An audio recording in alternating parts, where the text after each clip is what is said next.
Va mal esto. Va mal, a mí no me gusta cómo está horrible. De verdad que está horrible. Bueno, 7 de la tarde, 7 minutos. Vamos a ver qué nos dice Lucas Romero, politólogo, director de Sinopsis Consultores, gran tuitero también, gran tuitero, sobre toda esta situación que la vemos muy oscura. Vamos a ver cómo la ve él. Lucas, bienvenido. Pablo Dugan te saluda. ¿Cómo estás? Buenas tardes, Pablo, ¿cómo están ustedes? Bueno, tratando de poner un poco de onda, porque si no nos deprimimos todos. Pero bueno, ¿qué ves a pocos días de las elecciones con quilombos económicos y políticos? Ni te cuento. ¿Cómo la estás viendo? Bueno, sí, eso, ¿no? La sensación que el gobierno entra en una semana crítica, a una semana de la estratégica elección en la provincia de Buenos Aires, que puede ser una elección que además construya clima electoral hacia la elección nacional de octubre del 2025, la elección de medio término. Bueno, entra quizás de la peor forma, ¿no? Con una sensación de pérdida de control del proceso político, del proceso económico y fundamentalmente de la agenda pública. Uno mira la agenda pública, los temas que hemos debatido en la agenda pública en las últimas 3, 4 semanas, y son todos temas muy inconvenientes, muy incómodos, muy corrosivos para el oficialismo.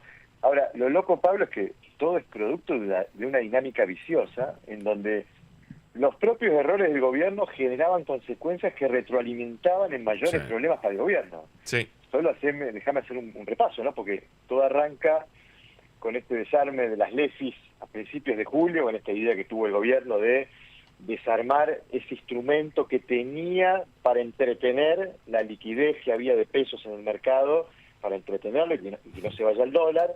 Bueno, eso generó una volatilidad en el dólar y en las tasas que empezó a pegar en el clima de opinión pública y en la actividad económica, como se vio en los registros nuestros de opinión pública de julio, de agosto.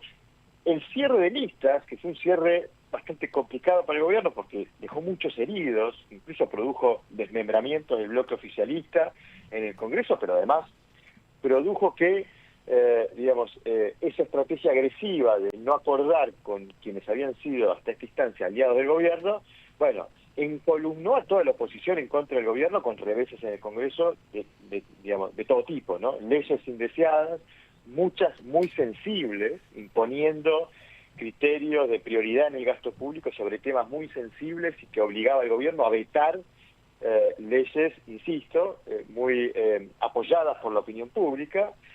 La situación del fentanilo, con todos los errores que hubo en el control por parte del ANMAT en esta situación tan escabrosa y tan grave con tantas muertes, las denuncias de Españolo, que producen un daño reputacional enorme para un gobierno que si algo construyó fue reputación de que venía a terminar con lo que el propio presidente llamaba los curros de la casa, los curros de la política, o el choreo, y aparece el gobierno involucrado en una causa de coimas en compra de medicamentos.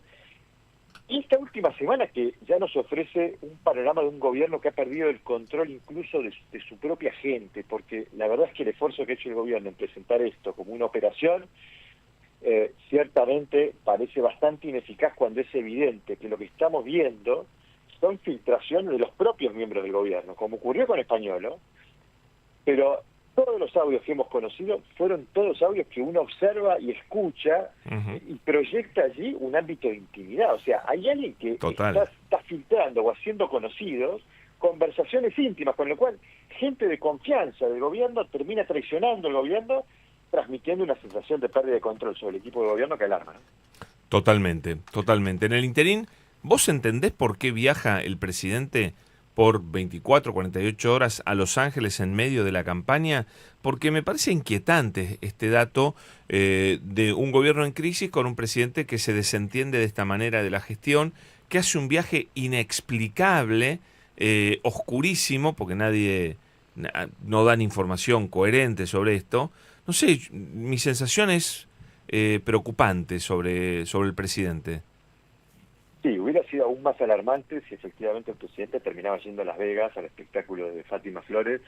Sin Sinceramente era duda. muy difícil de entender, lo cual lo lleva a uno a pensar en cómo está viendo el contexto del presidente, ¿no? Porque si el presidente entendía que había contexto para hacer esa actividad, Bueno, entonces naturalmente uno se preocupa porque pareciera que no hay comprensión ni de la gravedad de la situación, claro. política de la gravedad de la situación. Dicho eso, porque efectivamente aparentemente hoy se comunicó que esa actividad no se va a incluir, siguen siendo insuficientes las explicaciones y los motivos presentados en este viaje, ¿no? Porque no pareciera ser esta la oportunidad de hacer un viaje de estas características a una reunión con empresarios, que podría ser en otro momento, podría ser a través de otro canal, no necesariamente con el presidente viajando a Estados Unidos. En algún momento se había hablado de la posibilidad de una bilateral, esa bilateral no aparece. También es interesante pensar por qué no aparece esa bilateral. Cuando el propio presidente había transmitido hace ya un tiempo atrás de que él creía que Donald Trump y él eran las dos figuras políticas más importantes del planeta, es decir, Sí, y todavía no han podido tener una bilateral. Es decir, da la sensación que hay ahí también interrogantes respecto de cuál es el procedimiento de toma de decisión para exponer al presidente este tipo de viajes que no tienen justificación o no se entienden, por lo menos en el contexto en el que ocurren. Totalmente. ¿Pronóstico para las elecciones tenés? A ver, no tengo evidencia porque nuestro último registro justo lo terminamos cuando estallaba el caso español. Ahora estamos haciendo un trabajo, pero no tenemos resultados todavía. Veíamos una elección pareja, competitiva para los dos principales espacios, con una ligera ventaja para el peronismo. Pero bueno, han pasado muchas cosas y me gustaría eventualmente ratificar alguna percepción con datos que podamos recoger de aquí al final de la semana.